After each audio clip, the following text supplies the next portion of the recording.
আচ্ছা, কুকি চিনের প্রসঙ্গটা মাথায় রাখবেন যে আমরা কিন্তু আলোচনা করছিলাম এই যে চট্টগ্রামে যে আমরা একটা লিস্ট দেখতে পেলাম, হুম এইটা হুম এইটা আমাদের মেইন লিড। কুকি চিনের বিষয়টা পরে আমি আপনাকে এই জটগুলোতে জোড়া দেব। কুকি চিনের এই ব্যাপারটা যখন ধরা পড়লো, যখন গ্রেফতার হলো, আপনি আসলে ইন্টারনেটই আছে, আমি সেই ভিডিওটা পাঠালেই আপনি দেখতে পেতেন। এটা ভয়ঙ্কর ভয়ঙ্কর একটা দৃশ্য, যে তারা কিভাবে আপনার ট্রেঞ্চ ট্রেঞ্চ বানিয়েছে, কিভাবে তারা সেখানে ট্রেনিং করছে, এবং তারা ভিডিও বানিয়েছে সেখানে। আপনার আপনার এই যে প্যালেস্টাইনের মতো ওরকম মাথায় স্কার্ফ বেঁধে, হাতে অস্ত্র। তো পরে তখন আমরা যখন ওরা গ্রেফতার হলো, প্রায় 27 জন গ্রেফতার হলো। হুম। এই 27 জন ছেলেপেলেই হচ্ছে বাংলাদেশের বিভিন্ন ইউনিভার্সিটির, প্রাইভেট ইউনিভার্সিটির খুব কিন্তু সচ্ছল পরিবারের ছেলেরা। আচ্ছা। জানা গেল যে তারা মাসিক 3 লক্ষ টাকা এই কুকিচিনদেরকে দিত। কুকিচিনরা এই 3 লক্ষ টাকার বিনিময়ে তাদেরকে সেখানে ট্রেনিং একটা ক্যাম্প করতে দিয়েছে, এবং এই কুকিচিন তাদেরকে ট্রেনিং, ওই প্রশিক্ষণটা সেখানে দিত। কুকিচিনের যেহেতু একটা তারা আধা সামরিক একটা বাহিনী গঠন করেছে, বিচ্ছিন্নতাবাদী হিসেবে বাংলাদেশকে তারা আলাদা করতে চায়, কুকিচিন আলাদা একটা রাষ্ট্র বানাতে চায়, সেই প্রেক্ষিতে। তো এদের সাথে এই যে মাহমুদুল হাসান গুনবি, যে এই লোকটি আপনার এই ওয়াচ করে, আপনি যদি গুনবি বলে সার্চ দেন, মাহমুদুল হাসান গুনবি, আপনি একটা ওয়াচ দেখলেই আপনি আপনি আসলে অবাক বিস্মিত হয়ে যাবেন যে এই ভাষা ব্যবহার করে, যে কিভাবে খুন করতে হবে, এবং ইসলামের দোহাই দিয়ে মানুষকে খুনের যেই পুরো ইস্যুস গুলো সেখানে বলে, আপনি অবাক হয়ে যাবেন। তো তখন আমরা যখন এই জিনিসটা দেখতে পাই, এই পুরো ট্রেনিং এর সেশন গুলোর সাথে বা এদের কথাবার্তার সাথে আমরা সম্পূর্ণভাবে লক্ষ্য করি এই যে আপনি এখন যাদেরকে দেখছেন তাদেরকে। আমরা একটা ঘোষণা দেখলাম যে আগামীকাল ঢাকা ইউনিভার্সিটির কার্জন হলের মাঠে আর্মি ট্রেনিং দেওয়া হবে, যারা যারা যোগ দিতে চান সেখানে যোগ দিবেন সকাল 8টায়। আমি তো বিস্মিত, কি বলে এগুলো! বাংলাদেশের মাটিতে আর্মি ট্রেনিং দেওয়া হবে, সেনাবাহিনী কোনো কথা বলছে না, আরেকটা আধা সামরিক বাহিনী গঠন করা হবে। সো আপনি যদি এই ঘটনা একটু ঠান্ডা মাথাতে বিশ্লেষণ করেন, কুকিচিন ট্রেনিং দিচ্ছে পার্বত্য চট্টগ্রামে, 5ই অগাস্টের পরে ঢাকাতে হঠাৎ করে পিপলস আর্মি বা স্টুডেন্ট আর্মি বানাবে, বাংলাদেশের আইন শৃঙ্খলা বাহিনী কোনো কথা বলছে না। কারণ ভারতের মাটিতে যদি ভারতের সেনাবাহিনীর প্যারালালি আপনি যদি আজকে একটা আরেকটা ঘোষণা দেন দল তৈরি হয়, যে হ্যাঁ হ্যাঁ হ্যাঁ। আপনি যদি একটা ঘোষণা দেন যে কালকে আমি ময়দানের মাঠে আমি কালকে একটা আর্মি ট্রেনিং দিব, তোমরা সেখানে চলে আসবে, যত 18 থেকে এটা 30 হয় না, বছরের এটা হয় না, ছেলেমেয়েরা আছে। কোনোভাবেই এটা হবে এই না। ঘোষণাটা আপনি হয়তো অসম্ভব, এবং এই ঘোষণা দেওয়ার সাথে এটা সাথে নিশ্চয়ই আইন অবাস্তব। শৃঙ্খলা বাহিনী আপনাকে একদম গ্রেফতার একদম শুরু করবে। একদম। তো এই ধরনের একটা ঘটনা বাংলাদেশে ঘটছে, ওপেনলি সেটা স্ট্যাটাস দেওয়া হচ্ছে, এবং সেটা নিয়ে ছেলেপেলেরা আগ্রহ দেখাচ্ছে। কিন্তু বাংলাদেশের সেনাবাহিনী কোথায়?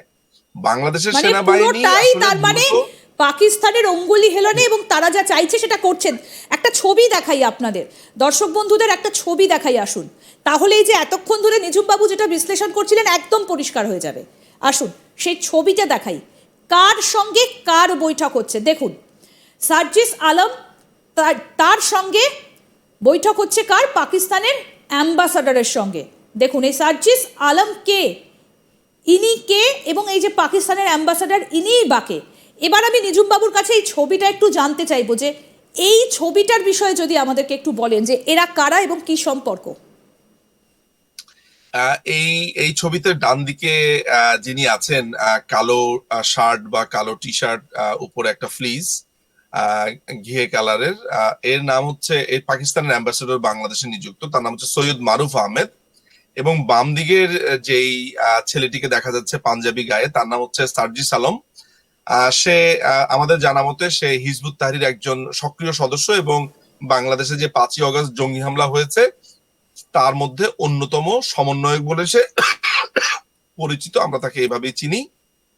এবং তরুণদেরকে যেই ছেলেটি এই উত্তেজিত করে এই পর্যায়ে নিয়ে এসেছে, তার মধ্যে সে অন্যতম মাস্টার মাইন্ড। আমরা 5ই অগস্টের পরে এই দৃশ্যগুলো বেশ কয়েকবার দেখতে পেয়েছি। এই পাকিস্তানের অ্যাম্বাসেডরের যে তৎপরতা, এটা নিয়ে আমরা গত বেশ কিছু এপিসোডে প্রোগ্রামগুলোতে আমরা বলেছি। দাদা অনেকবার একটা জিনিস বলুন, এই ছবিটা কবে তোলা হয়েছিল বা কোথায় তোলা হয়েছিল কিছু জানেন, মানে আপনার কাছে কোনো স্পষ্ট?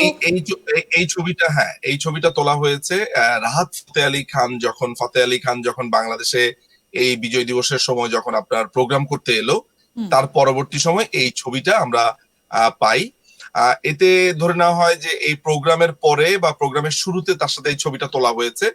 কিন্তু প্রশ্নটা আসলে এই জায়গাতে নয়, আপনাকে কয়েকটা জিনিস একটু মাথায় রাখতে হবে। সেটা হচ্ছে যে একজন পাকিস্তানি অ্যাম্বাসেডর আপনার এদের সাথে যে কোনো ধরনের প্রোগ্রামে, এটা এটা কিন্তু প্রথমবার নয়। 5ই আগস্টের পরে এরা একটা দল বেঁধে তার সাথে দেখা করতে যায়, এরাও দল বেঁধে তার সাথে দেখা করতে আসে।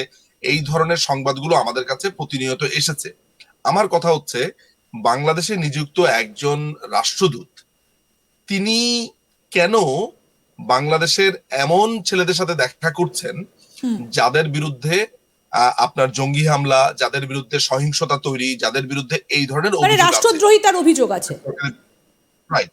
এখন বাংলাদেশের একজন রাষ্ট্রদূত যদি আপনার ভারতে গিয়ে আপনার সেখানকার মিজোরামের বিচ্ছিন্নতাবাদীর সাথে গিয়ে একটা মিটিং করে, আপনি কেমন বোধ করবেন? মানে আপনার কাছে পুরো দৃশ্যটা কি স্বাভাবিকভাবে মনে হবে?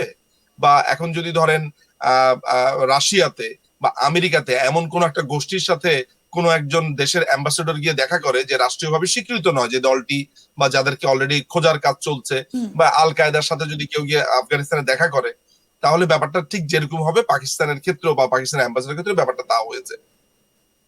এইটা বলার অপেক্ষাই রাখে না যে বাংলাদেশের সাথে পাকিস্তানের সম্পর্ককে স্বাভাবিকীকরণ এবং এইখানে আইএসআই দের একটা ঘাঁটি করানো। আপনি জানেন যে বাংলাদেশে যখন আপনার 2009 সালে বাংলাদেশ আওয়ামী লীগ সরকার আসে, ঠিক আসার উইদিন 10 or 15 ডেজ এর ভেতরে তস্করি লোয়েবার বা লস্করি তৈবা। আমি নাম লস্করি তৈবা, এই লস্করি তৈবা এদের কয়েকজন সদস্যকে আপনার আমাদের এই যে শাহজালাল আন্তর্জাতিক বিমানবন্দর থেকে গ্রেফতার করা হয়। সেটাই আমার লাস্ট সংবাদটা, আমার মনে আছে আজকে থেকে 15 বছর আগে এরকম। তো ওই সময়টাতে অর্থাৎ 2001 থেকে 2006 সাল পর্যন্ত বিএনপির শাসনামলে, বিএনপি জামাতের শাসনামলে এই দেশে পাকিস্তানের বা পাকিস্তান চর্চার যেই একটা শক্তিশালী ধারা তৈরি হয়েছিল, সেটিরই পুনর্জাগরণ আপনি বলতে পারেন 5ই আগস্টের পর। আপনি বাংলাদেশের সংবাদপত্রগুলো বা বিশেষ করে সংবাদপত্রগুলো তো এখন আর এগুলো বলার সাহস পায় না। তারা ধরেন কোন জেলাতে বাতাবি লেবুর চাষ হয়েছে সেগুলো বলতেই খুব বেশি আগ্রহী। কোনো খবর তারা ভয় দিতে পারে না, সাংবাদিকরা বলছে।